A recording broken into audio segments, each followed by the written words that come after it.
Good day everyone. This video lesson is all about tourism planning. Planning is a dynamic process of determining goals, systematically selecting alternative courses of actions to achieve those goals, implementing the chosen alternatives, and evaluating the choice to determine if it is successful. When we say planning, para siyang preparation or arrangement ng mga gagawin natin, for example. But it is ahead of time. Kumbaga, when we have a goal, it is set before the day. As I have said, ahead of time nga siya when planning is done. Tourism planning is greatly needed. The stagnation and decline of a destination or attraction may be due to the lack of planning or poor planning.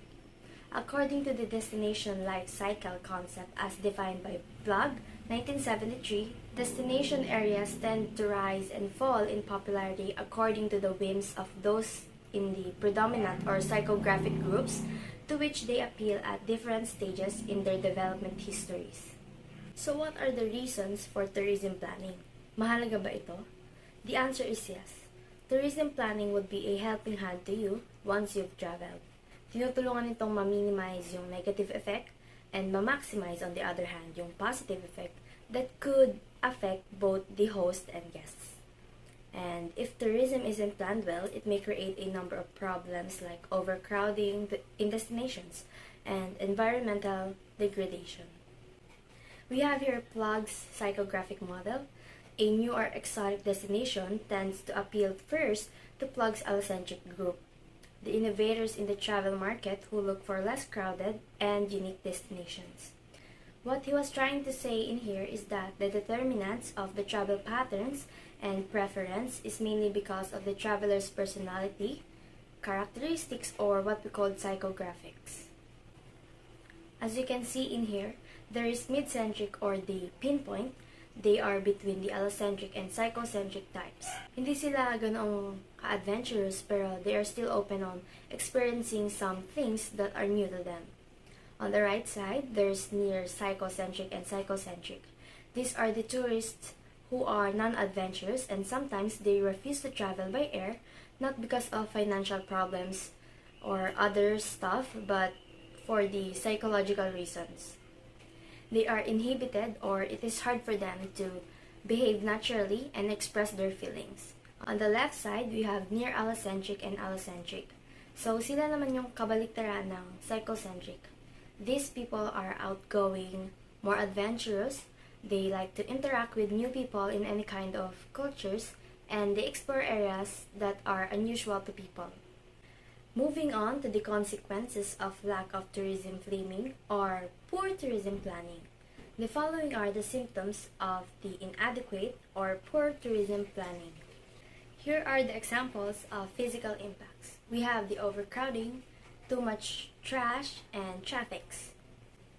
Damage or permanent alteration of the physical environment, damage or permanent alteration of historical landmarks and resources, overcrowding and congestion, pollution, and traffic problems. If there is no tourism planning, overcrowding will happen. What if biglaan kang nag-travel, hindi mo alam may festival or some occasion sa bansang pupuntahan mo? You didn't even have time to research the day you were about to travel because of lack of planning. For example, there's a newly opened beach. Ang ganda ng place, so pumunta ka out of excitement and without planning. Little did you know na marami din ang gusto pumunta dito, so parang nakipagsabayan ka sa kanila. So, if that's the case, there could be traffic congestion. If overcrowding sa beach, it will lead to pollution, where it contaminates the coast area, never-ending amounts of trash, plastic, litters, pesticides, and oil. Overtourism could lead to degradation of cultural sites. In terms of environmental impacts, it contributes to an increase in water consumption and air pollution in tourism destination. Human impacts. Less accessibility to services and tourist attractions for local residents, resulting in local resentment. Dislike of tourists by local residents, loss of cultural identities, lack of education of tourism employees in skills and hospitality, and lack of awareness of the benefits of tourism to the destination area. As I have said, lack of tourism planning is a huge loss for the tourists, even to the destination itself. If we think carefully, it will affect our culture also. Usually, due to a change of environment is where loss of cultural identities happen. The tourists dominate our country more than its own people do. Not just culture, but how about the local residents? Even our own people cannot experience and doesn't have access to services and attractions in our country because of over-tourism. Marketing impacts. Tourism includes restaurants, hotel attractions, and transportation. Marketing helps build awareness to customers and residents to the specific location. Failure to capitalize on new marketing opportunities, erosion of market shares due to the actions of competitive destination areas, lack of sufficient awareness in prime markets, lack of a clear image of destination areas in potential markets, lack of cooperative advertising among individual operators, and inadequate capitalization in packaging opportunities. Most travel destinations and related tourism products have at least one set of high and low seasons. Tourism boosts the revenue and creates thousands of jobs, but because of poor tourism planning, instead of having an advantage, we are having a disadvantage. And here's why. The mga businesses and market shares will obviously decline because the tourist does not take the opportunity to travel. Sometimes they only do travel at summer month. As expected, the number of tourists decrease as well as the profits. We have the organizational impacts. Organizational impacts, fragmental approach to the marketing and development of tourism, often involving competitive splinter groups. Lack of cooperation among individual operators, inadequate representation of the tourism industry's interests, lack of support from local public authorities, and failure to act on important issues, problems, and opportunities of common interest to the industry. In here, fragmental approach naman is parang nagre-reduce or nagbabawas ng fragments sa isang certain business, meaning to say it prefers a small business instead. For competitive splinter groups, example nito is yung Google. Madaming groups under niyan. An example is Gmail and Google Play. So pag ginusto ni Google na mag-fragmental approach, ang tendency nito is magi-split yung samahan, like pwedeng umalis na si Gmail. Nagiging low na yung quantity and quality ng kailangan i-represent ng tourism industry's interests. Siyempre kapag poor yung planning mo, mawawala ng interest yung mga tao. Here are the other impacts as a result of lack of tourism planning.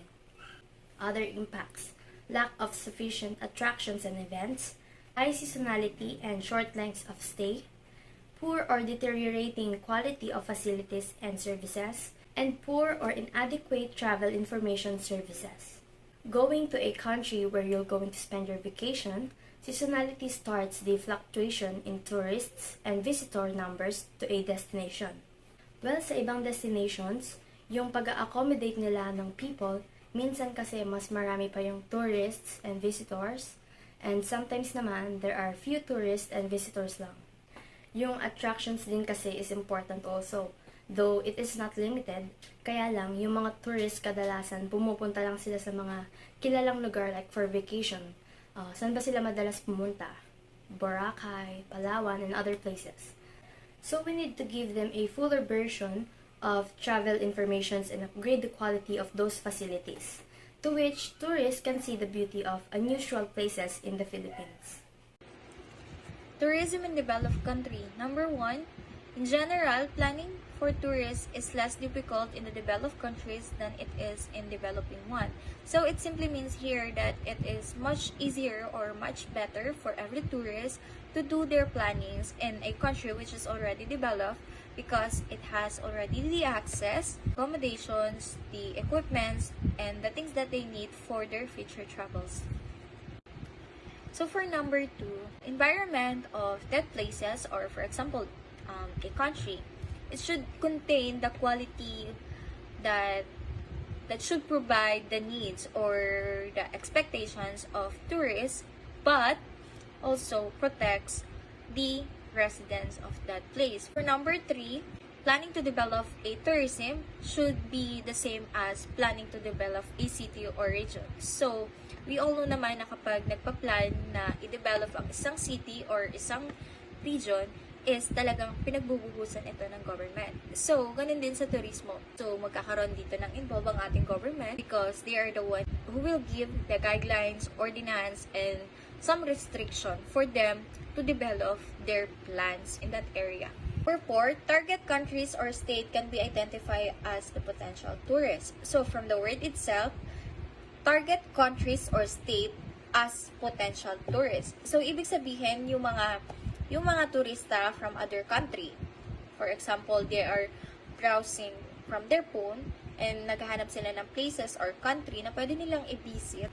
And then, yung DOT, sila yung nag-advertise through online or through social media platforms na ma-reach yung iba't ibang countries all over the world. So, tourism in developing countries. Tourism is important in bringing a much-needed foreign currency to the developing countries.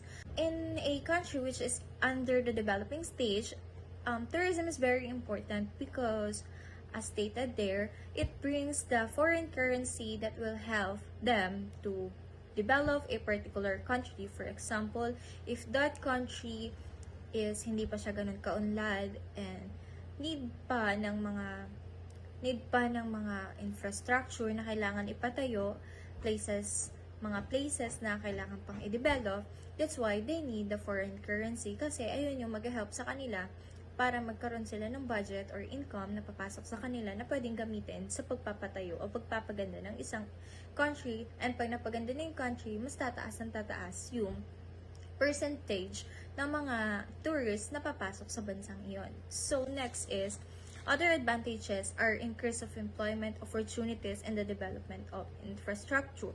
So, kagaya nga ng sinabi ko, if marami nang napapatayong infrastructure, so, there are chances na magkaroon ng mga job employment opportunities, kasi merong mga infrastructures na nabubuo. And merong mga buildings, companies, and lots of people na magkakaroon ng chance na magkatrabaho for that specific area. So, dun pa lang sa paggagawa ng mga roads, kinakailangan na din ng maraming tao. And then, it will help also the people para magkaroon sila ng income for their daily needs. Government involvement in tourism planning is important not only for the developing of infrastructure. Malaki yung role ng government sa isang area, hindi lang dahil sa binubuo yung mga yun, kundi dahil pinopromote din nila ito through different platforms, through online, binobroadcast, and everything na kung saan mas nagkakaroon ng chance na makagain ng maraming tourists. And another one, planning in the developing country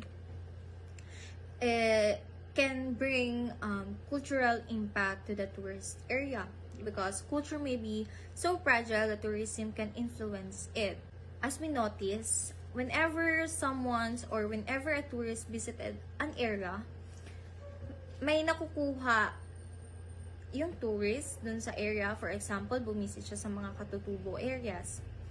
May nakukuha yung isang tourist na mga custom or yung mga gawi, beliefs ng mga tao doon. And vice versa, may nakukuha din yung mga taong nakatira doon from the tourists. For the roles and responsibilities for tourism planning, in communist countries, all planning is done by the national government. In democratic countries, the government and the private sector plays a valid role in the tourism planning. If these two sectors join each other, or if these two sectors combine each other, what do you think will be the result? It will result to a good quality of plans and it will be successfully implemented to the people. Second bullet is tourism planning should take place at many levels within a country. The starting point for the tourism planning process in any country should be the development of the national tourism policy. Tourism policy will serve as the basic foundation to have specific goals, strategies, objectives, and plans. And all planning's efforts should be complement the national tourism policy. So, dapat ang planning efforts should suit the national tourism policy. And all of the tourism plans should have enough time to be reviewed and to be modified. Because habang time, dapat ang meron sa pagpaplano kung paano gagawin ang isang project para mapaunlad ang isang turismo ng isang lugar or isang country.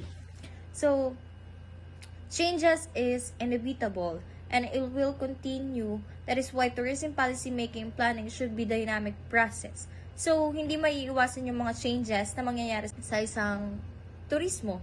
So, dapat ang magiging plan ng tourism policy or yung magiging planning ng isang tourism is dapat dynamic siya, flexible. Dapat, if in any changes, makakasabay yung turismo ng isang bansa. So, barriers to planning. Number 1, many people are against planning in principle, particularly within the pre-enterprise system. When we say pre-enterprise system, it is an economic system wherein the government places very few restrictions on the type of business activities or ownership. Many businessmen view tourism planning as an encroachment into their domain and skeptical of its real value. So, many people are against this one kasi naapektuhan yung kanilang mga properties. Kaya, there are chance na yung mga people is against sa mga ginagawa nilang business activities and tourism activities. So, number 2 barrier is it is expensive. Effective tourism planning must be based upon detailed resource analysis and market research. It should be resourceful. Dapat hindi ganun, dapat yung sakto lang yung kakailanganin. And then, it should be detailed. And kung ano yung need or kung ilan yung lalabas na quotation sa market research, it should be conducted kasi it may affect the economy of other sectors or syempre whenever baka magtaas yung mga taxes, ganyan. And maapektuhan din yung iba. Kaya may mga against din to and isa rin to sa nagiging barrier sa planning. So, number 3, the tourism industry is complex and diverse. A large number of government departments have activities that impinge on the tourism. So, the tourism industry is diverse. So, it simply means na masyadong malawak ang tourism industry. Hindi siya kagaya ng automobiles, manufacturing businesses na madaling makita. Yung tourism industry cannot be readily identified or hindi siya madaling matukoy. Somehow, meron naman yung mga tourist expenditure na obvious, such as hotels, airlines, resorts, restaurants, and commercial attractions. So, yung mga yan is obvious. But, another complication here is, while the tourism industry receives income from the visitors, they also receiving income from the local residents. And then number 4, tourism is characterized by few large businesses and various smaller enterprises. So, parang siya, isang malaking business na maraming branches.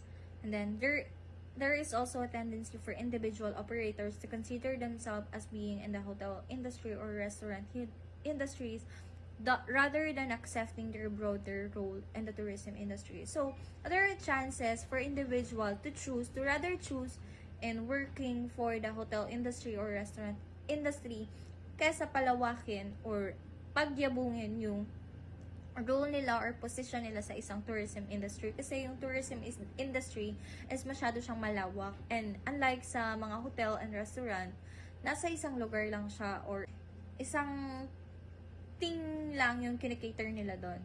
For example, sa restaurant, foods and beverages and everything. Then, the hotel, yung mga accommodation. But when we say tourism industry, it scope everything about tourism. From the currency, access, and everything about tourism.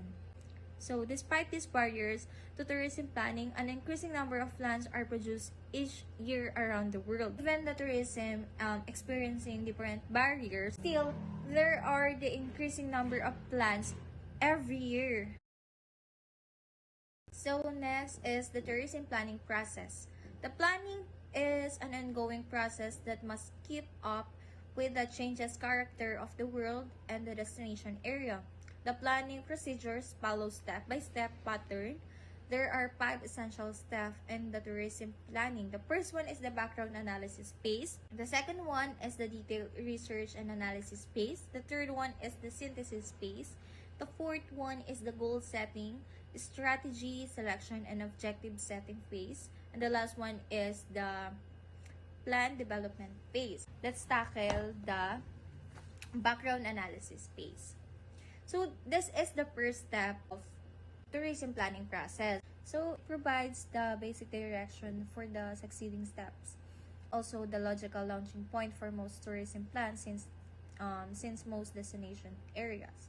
So, because on areas or countries, states, region, provinces, and local communities have already the existing tourism activity.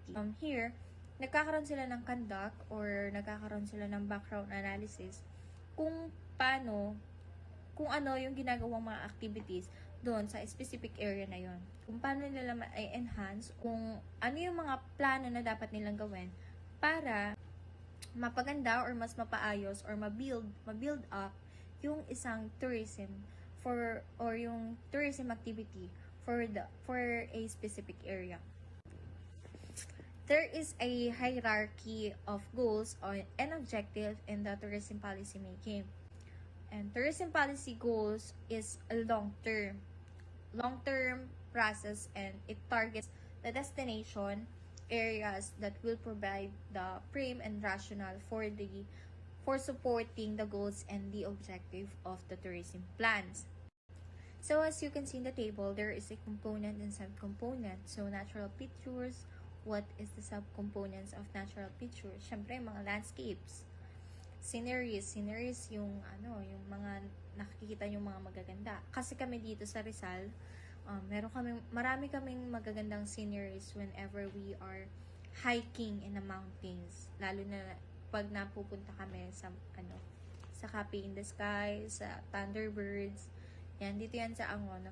Nakikita namin lahat ng mga buildings sa Manila.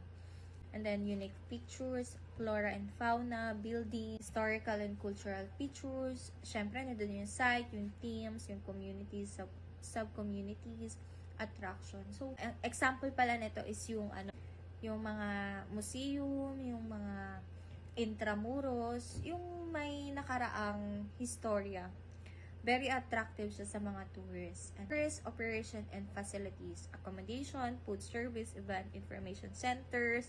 Yung mga ito, yung tourist operational facilities. Usually, siya talaga yung pinaka parang kailangan. Needed siya sa mga travelers. Kailangan nila ng food service. Kailangan nila ng mga accommodation na mapag-stayhan nila. So, hospitality services. Reservation system, commercial stores and service, such as bank, retail stores, transportation sequences, roads and rails, underground services, population and workplace, and ethnic groups. Diba, pag yung may tourist na napupunta sa isang ethnic groups, paano nila i-welcome yung tourist nila is talaga namang overwhelming para magkaroon ng magandang experience yung isang tourist sa isang area. The third step in the background analysis is the description of existing tourism demand in a destination area. So, dito kumukuha ka ng mga reliable sources from mga published books. Kumukuha ka din ng mga informations. So, modes of travels to within destination area and fast usage of volume. So, yun yung mga kinukuha mo doon sa mga description or kung ano yung mga existing demands na kailangan sa isang destination area. So, una na doon yung visitation volumes and patterns of month season, kung kailan ba yung peak season for that place. Kung, syempre, pag bakasyon, talagang in demand sa mga turista yung mga dagat, kung saan sila pwede magpalamig kasi mainit yung panahon. And geographical origin of the tourist, geographical destination of tourist demographics such as age, income, education, occupational, and travel party composition, trip purposes. So, kung yung purpose ba ng tourist is to travel for a business or for leisure lang, yung ganun. And activity participation, market segment, family with children, singles, tour groups, business groups, and length of stay in an area. If tourist ba is mag-stay sa area ng within 24 hours or less than 24 hours. So, dun din sa, the next is tourist expenditure within the area.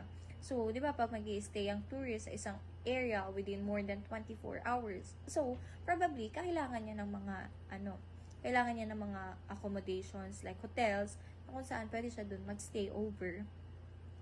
And makikater din yung mga needs niya doon, such as yung kailangan niya sa pagtulog, kailangan niya pagkain, and everything that a tourist needs. And next is the usage of facilities such as accommodation, attractions, event, and recreational facilities. So, kagaya nga ng sinabi ko, whenever a tourist visited a place, kung ano man yung purpose niya, and kung mag-stay man siya doon ng more than 24 hours, syempre kakailanganin niya yung paggamit ng mga facilities or kakailanganin niya yung accommodations and others na feature sa isang hotel or any available na place or lugar na pwede niyang pag-stayhan sa destination area. Background analysis. The final step in the background analysis is a review of the major strengths, weaknesses, and problem and issue within the destination area existing tourism industry. Detailed research and analysis. You will need to conduct a detailed research and analysis to know about the resources, markets, activities, and competition. The resources can easily measured by the guest room, restaurant suite, campsite, and golf courses. The last stage of the resources analysis is the resources classification. This is a ranking or grading of the scope of appealing the tourism resources of the destination area. The second component of the detailed research step is the activity analysis. You also need to include some original research on the existing tourism and potential tourism market. The tourism plan also needs to consider the competitive advantage and future plans of the other areas as well as its own. The detailed market research can assist in identifying the most competitive destination, their individual strength and weaknesses, and step to be taken to make the subject destination area unique among its competitors. The third step of the tourism planning process is your major conclusion. A comprehensive tourism plan will produce conclusion of 5 distinct subjects. First, tourism development. Second, tourism marketing. Third, tourism industry organization. Fourth, tourism awareness, and the other tourism support services and activities. Goal setting, strategy selection, and objective setting. The first step in the synthesis phase is the preparation of position statement on each of the 5 subjects. The position statement indicate where we are now with respect to development, marketing, industry organization, awareness, and the other support service. The second step is to determine where we would like to be or the desired future situation. It is useful for the destination area to verbalize this desired state in terms of tourism development, marketing, industry, organization, awareness, and support service. The third step is define the planning goals, strategy, and objective. They must be complementary to policy goal and objective. A tourism plan has a relative short life span of usually 5 years. Goals should be achieved within that period. Strategy components. First, attach a high priority to tourism as an economic activity. Second, broaden the market appeal of the area and increase visitation of the area. Third, spread demand more evenly throughout the year. Fourth, diversity the range of activities opportunities available to visitors. The fifth one is make the area a primary destination point of a greater number of visitors. 6. Encourage the stopovers by the other visitors who might otherwise pass by. 7. Decrease the dependence on U.S. leisure travel markets. 8. Increase the penetration of Canadian and overseas markets. 9. Encourage one or two new developments of an intermediate scale, and the last one, improve modernize existing businesses. Plan objective related. First, to create new image of what the Aticonan area has to offer to visitors. That is much more than fishing and hunting. Second, to develop promote new attraction facilities and event that appeal to a broad range of interests. Third, new travel recreational opportunities associated with the major activities of destination and pass-through visitors. Fourth, to increase the visitors market awareness of the area's facilities, services, activities, attraction, and events. The fifth one is to increase awareness of the activities opportunities afforded by the Aticonan area. 6. To develop means of communication to stimulate visitors already within the area to take advantage of its tourism recreational opportunities. 7. To increase per capita visitor expenditures by capturing those segment of the visitors market that have higher than average expenditure on vacation travel by increasing the average length of stay and providing more spending opportunities. 8. To improve the quality of existing tourism facilities services in order to increase repeat patronage and to enhance the positive word of mouth or advertising. 9. To develop facilities and services that can use during off-peak period, and the last one, to develop vacation package that can be sold year-round and or during a specific season. The plan development. The last step of the tourism planning process is the development of the plan. The plan includes the action needed to achieve the objective, implement the strategy, and satisfying the planning goal. A comprehensive plan deals with the development, marketing, industry, organization, awareness, and support service. It takes of the plan, objective, and specific the following. It takes each of the plan, objective, and specific the following. First, the program and action required to achieve each plan objective. Second, the roles and responsibilities of the public and private sector in carrying out this program and action.